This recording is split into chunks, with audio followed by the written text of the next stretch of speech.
నేను ఒక కుక్క పిల్లని కొనబోతున్నాను. ఎంత సార్? 30,000. 30,000? ఏం మామ ఎక్కడ దొడుకొని వచ్చినావా? ఒకసారి కిందకి చూడు. దీంట్లో ఒకటి సెలెక్ట్ చేసుకొని పోయా ఆయనకి అమ్మేద్దాం. ఈజీగా ఈది కుక్కని కనిపెట్టేస్తాడు. ఆ నల్ల బంగారాన్ని ఎత్తుకో. నేను ఎవ్వడు కనిపెట్టాడు. పద. ఎంత మామ ఈ కుక్క పిల్ల? 50,000.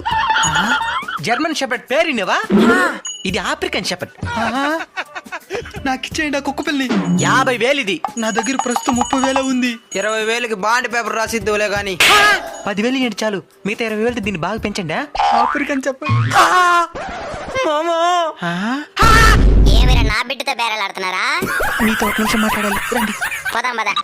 మీరిప్పుడు మీ బిడ్డని త్యాగం చేస్తే వాడికి బంగారు భవిష్యత్తు ఏర్పడుతుంది. సరే మీ ఇష్టం. మీరు కూడా వేలకు వేలు ఖర్చు పెట్టి ఎక్కడెక్కడో కుక్కలే కాకుండా మీ వీధిలోనే ఆకలి తలమెట్టిస్తున్న కుక్కలను కూడా ఆదరిస్తారని ఆశిస్తున్నాం.